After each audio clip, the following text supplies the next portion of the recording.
Jesus and the Skeleton, Wisdom Story. Jesus often traveled from place to place, and various people tended to accompany him for parts of his journey.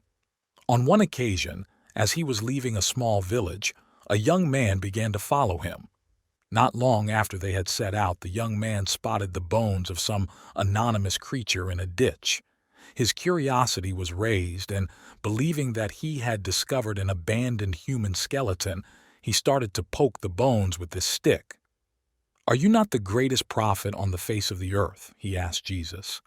"Then you must know the secret of bringing back the dead." Jesus ignored his comment, but the man persisted. "Please, great prophet, teach me how to give life to these useless bones so that I too can say that I've accomplished a worthy deed." Jesus was annoyed and continued to ignore the young imbecile, but the man wouldn't relent and repeated his request again and again. Jesus was beginning to lose patience, and, sure enough, he eventually snapped, "Be quiet. This is no task for a fool.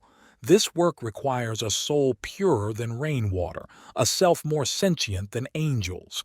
You must live many holy lives before you can even be considered a candidate for such a job.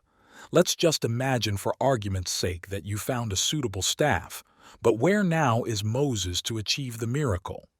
Jesus tried his best to make the simpleton grasp the importance of the issue. "All right, since you think that I'm not good enough to know the secret prayer, then you do it. You give these bones life," he repeated unrelentingly. Utterly puzzled, Jesus wondered why this apparently ego-ridden man was so bent on bringing these dead, forsaken bones back to life.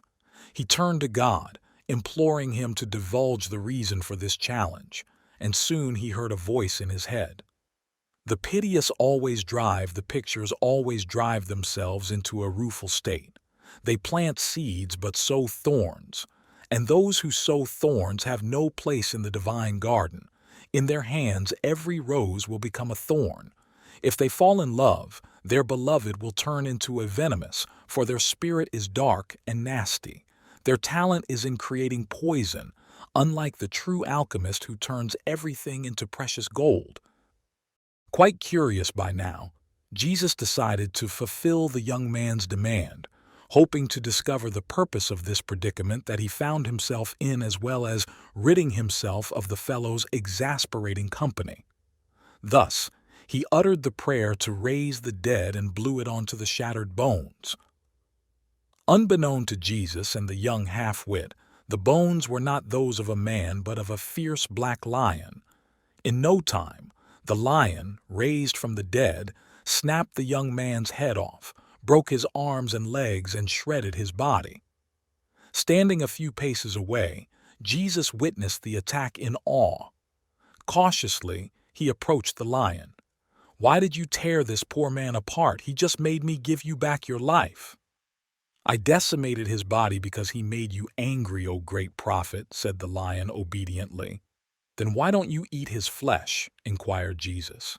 "It's not my fate today to be nourished by his body," replied the grateful lion, who then turned around and walked toward the distance.